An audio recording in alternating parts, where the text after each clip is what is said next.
Togolaises, Togolais, braves combattants de la liberté, mes chers compatriotes, nous voici une fois encore à notre fête de l'indépendance, notre fête nationale du 27 avril, un moment fort de notre vie de citoyens du Togo. À cette occasion historique que nous chérissons tous et où le Togo nous appelle, mon devoir républicain est de vous souhaiter une bonne et agréable fête. Quelle que soit la manière dont vous décidez de commémorer cette date symbolique et irremplaçable, le 27 avril doit toujours demeurer pour nous tous la plus grande des célébrations de notre vie commune. C'est l'occasion de rendre hommage à tous ceux dont les sacrifices ont permis l'accession de notre pays à la souveraineté internationale. Il y a 58 ans, le peuple togolais tout entier célébrait dans la joie et l'allégresse l'indépendance de notre pays, le Togo, proclamée solennellement par le président Sylvanus Olympio le 27 avril 1960, avec toutes les promesses d'une moisson abondante de prospérité partagée grâce au travail de tous dans la liberté et la concorde, dans l'amour de la patrie. Mais très vite, dès le 13 janvier 1963, les espoirs et les rêves portés par ces moments uniques sont brisés et irrémédiablement compromis avec l'assassinat crapuleux du père de l'indépendance et fondateur de la nation togolaise.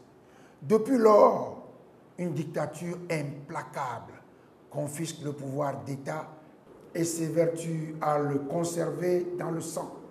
La violence et la terreur en imposant au peuple togolais une servitude absolue.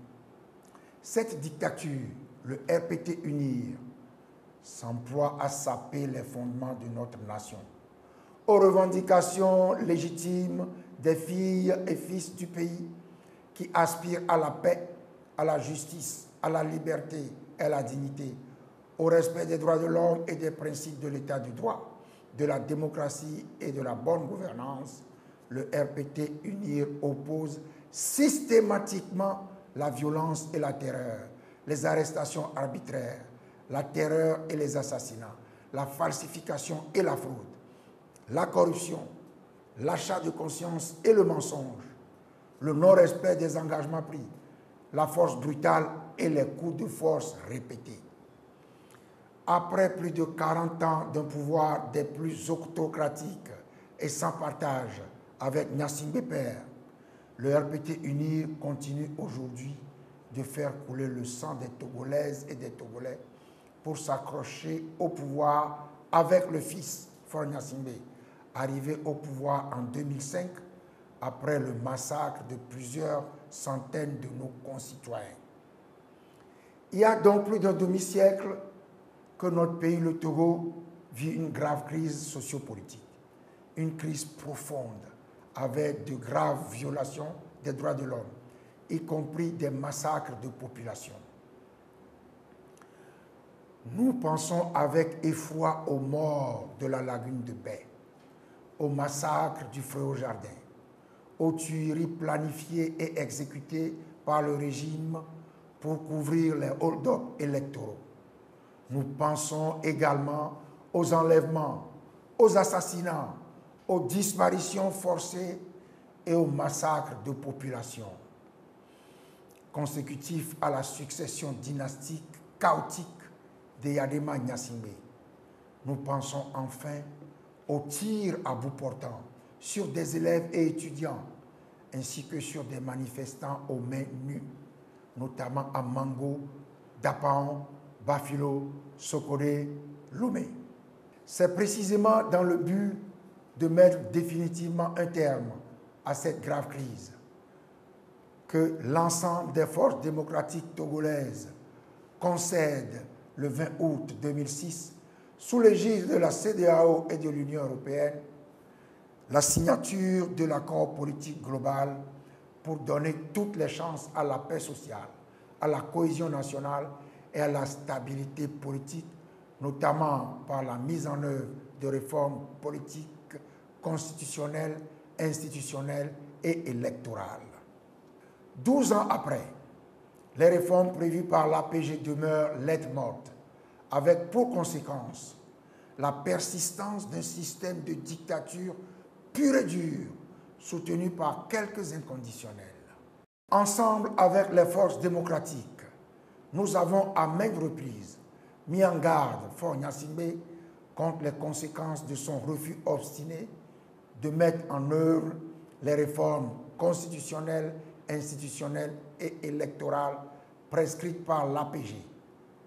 Pour avoir persisté dans son refus, en usant et en abusant de subterfuges dilatoires et de turpitudes, il s'est irrémédiablement disqualifié.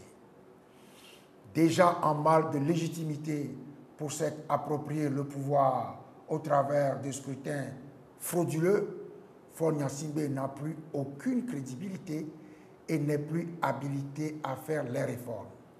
Voilà pourquoi le peuple togolais souverain, massivement mobilisé, aussi bien sur le territoire national qu'à l'étranger, exige son départ.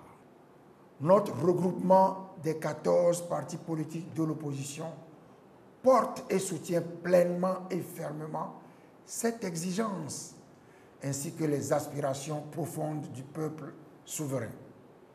Voilà pourquoi il nous revient de convenir avec Faure Gnassingbé des modalités relatives à son départ effectif du pouvoir. Seule solution pour un règlement juste et durable de la crise togolaise. Le dialogue politique entamé le 19 février 2018 à Lomé, sous l'égide des présidents ghanéens William Ado Nana Dankwa Akufo-Addo et guinéen Alpha Condé, en tant que facilitateur, devait permettre de lever les blocages imposés jusqu'alors par le régime RPT UNIR pour empêcher toute alternance pacifique au Togo. Patiemment, nous avons formulé, précisé et répété les aspirations profondes des populations togolaises à la table de négociation avec le régime autocratique RPT UNIR. À chacune des occasions, nous avons obstinément, résolument fait la démonstration qu'à l'instar de tous les autres pays de la CEDEAO, le Togo doit connaître l'alternance politique. Nous avons donné une grande chance à une solution négociée sous l'égide des facilitateurs mandatés par la CEDEAO. Le résultat, vous le connaissez, c'est la reprise du dilatoire, très caractéristique du régime RPT UNIR, et son refus de s'ouvrir aux valeurs de l'alternance et du changement. Plus grave encore, c'est l'interdiction abusive et arbitraire de toute manifestation publique. S'ensuivent une répression à ciel ouvert, des arrestations musclées, des expéditions punitives menées la nuit dans les quartiers et les domiciles, des meurtres et des tentatives d'assassinat perpétrés sur les populations, sur les responsables politiques et ceux de la société civile. Aujourd'hui, ce n'est plus un secret pour personne que le pouvoir RPT UNIR et Faure Gnassingbé sont les véritables obstacles à la mise en œuvre des réformes politiques et électorales au Togo. Ils le démontrent quotidiennement en créant et en entretenant des situations de dilatoire et d'engagement non tenus, en rajoutant tous les jours aux violations flagrantes des droits de l'homme, au lieu de parachever les mesures d'apaisement. Ils le démontrent quotidiennement en tentant de museler la presse par le harcèlement et les intimidations des journalistes et en entravant les libertés constitutionnelles d'expression et de manifestation des partis politiques, de la société civile et des populations. Ils le démontrent quotidiennement en maintenant l'état de siège dans les villes de Sokoré, Bafilo et Mango et en interdisant toute activité politique et civile à Kara. Il le démontre en initiant une loi unique portant création des communes. Une loi discriminatoire, tribaliste, ségrégative et d'exclusion, en totale contradiction avec la Constitution. Une loi qui porte en germe les risques d'une explosion sociale généralisée. Il le démontre en poursuivant unilatéralement le processus électoral que le gouvernement a pourtant pris l'engagement d'interrompre à la demande du facilitateur. Il le démontre en tentant obstinément d'imposer la candidature de Faure Gnassingbé pour un 4e mandat à la prochaine élection présidentielle. Ces diverses actions antidémocratiques constituent pour les populations de véritables agressions, des humiliations abominables qui nous édifient tous et nous renforcent dans notre détermination à bâtir le Togo de demain. Un Togo qui ne sera plus jamais celui du RPT UNIR. Un Togo où plus aucune chaîne despotique n'asservirait les Togolaises et les Togolais. C'est le lieu de rendre un hommage mérité à celles et à ceux d'entre nous qui ont donné leur vie pour que le Togo retrouve sa dignité perdue. Nous exprimons notre compassion et notre solidarité à tous nos compatriotes blessés, meurtris dans leur chair et dans leur âme, injustement arrêtés, détenus, contraints à l'exil loin de leur famille. Aux uns et aux autres, la nation togolaise restaurée saura rester reconnaissante et réparatrice de tous les préjudices. Mes chers compatriotes, le moment est donc venu pour écrire ces nouvelles pages tant attendues de l'histoire de notre cher pays, le Togo. Nous avons besoin de chacune et de chacun de vous pour briser les chaînes de la servitude et de l'asservissement. Nous avons besoin de chacune et de chacun de vous pour rebâtir la cité. Voilà pourquoi, ensemble avec vous, ensemble avec toutes les forces vives de la nation, ensemble avec le peuple togolais tout entier, nous sommes debout pour dire non à ce régime RPT UNIR. Un régime antipatriotique qui, après avoir tenté en vain de détruire le monument de l'indépendance, de changer l'hymne national, terre de nos aïeux, de changer le drapeau national, la devise et les armoiries nationales, s'entête à gommer les noms de la capitale, Lomé, et des autres villes du pays, nonobstant leur valeur irremplaçable au plan historique et culturel. C'est pour tout cela que nous sommes debout et que nous restons vigilants. Nous sommes debout jusqu'à la victoire finale. Nous sommes debout parce que nous croyons à la démocratie, à l'état de droit et à la bonne gouvernance. Nous restons debout parce que nous tenons à la liberté, à la justice et au respect des droits humains. Nous restons debout parce que nous croyons au développement harmonieux du Togo, à travers le progrès social, la croissance partagée et la solidarité. Nous restons debout parce que nous avons ouvert toutes les voies vers la victoire, la gloire et la dignité du peuple togolais. L'épisode de ce Togo réfractaire à la raison, ce Togo infernal dont les citoyens sont si longtemps martyrs de toutes les abominations, ce Togo-là tire véritablement à sa fin. Vous en faites la démonstration tous les jours par des manifestations citoyennes assidues tant sur le territoire national, malgré la répression, que dans la diaspora. Vous apportez la preuve que la lutte populaire est invincible. Dans l'unité d'action en cours, toutes les formes de résistance, tous les moyens de résistance doivent continuer à converger vers le résultat final.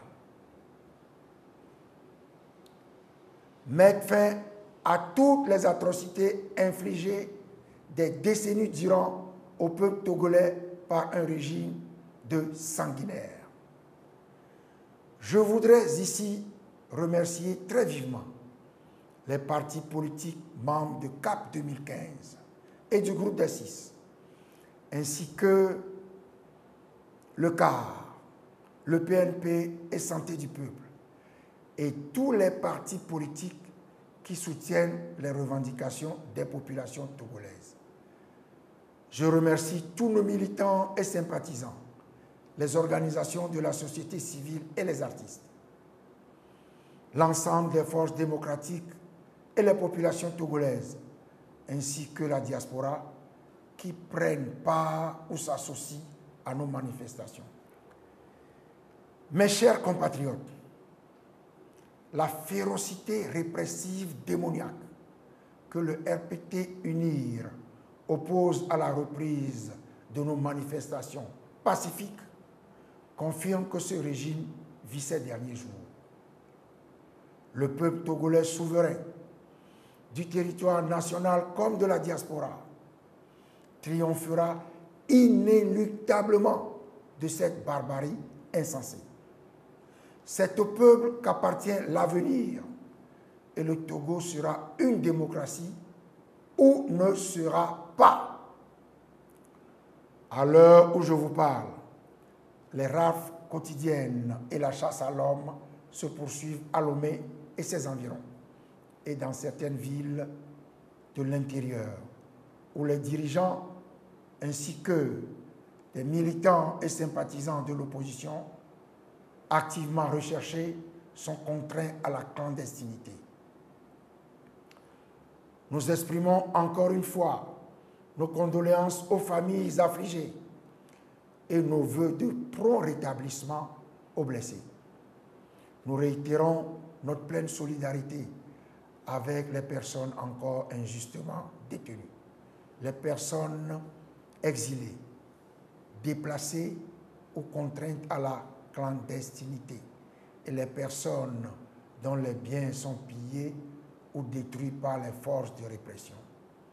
Nous réitérons notre gratitude à toutes les bonnes volontés, notamment la Conférence des évêques du Togo, les ambassadeurs des USA, de France, de la République fédérale d'Allemagne, de l'Union européenne et des Nations unies pour leur contribution à la libération des personnes arbitrairement détenues pendant plus de 5 ans dans la sordide affaire des incendies des marchés de Kara et de Lomé.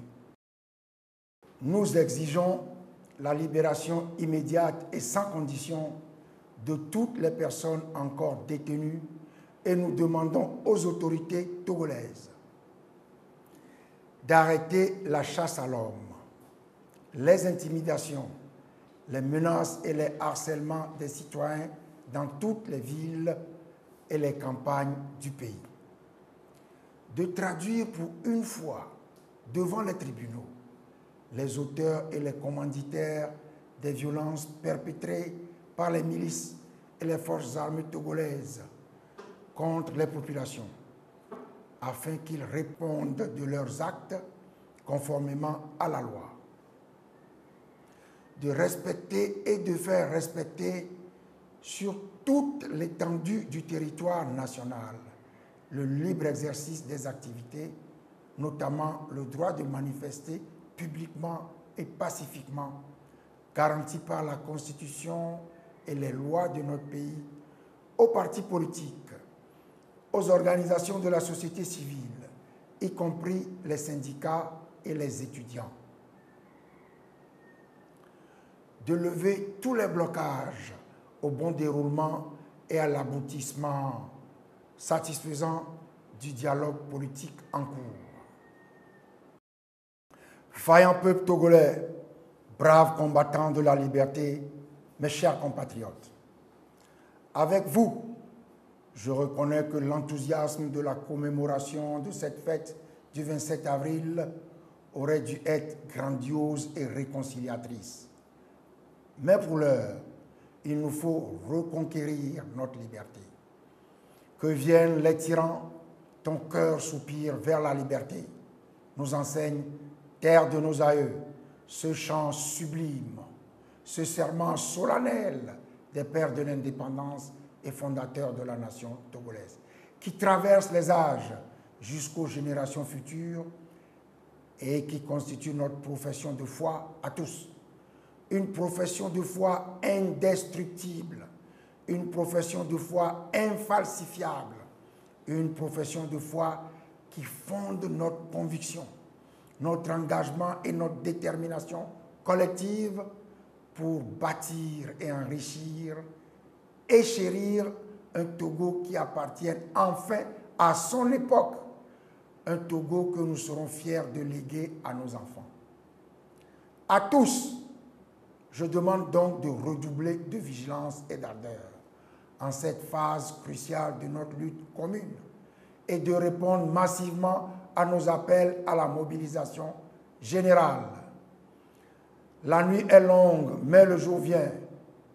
Que Dieu Tout-Puissant vous bénisse tous et que Dieu Tout-Puissant bénisse notre cher pays, le Togo. Abloré, abloré, abloré Badja.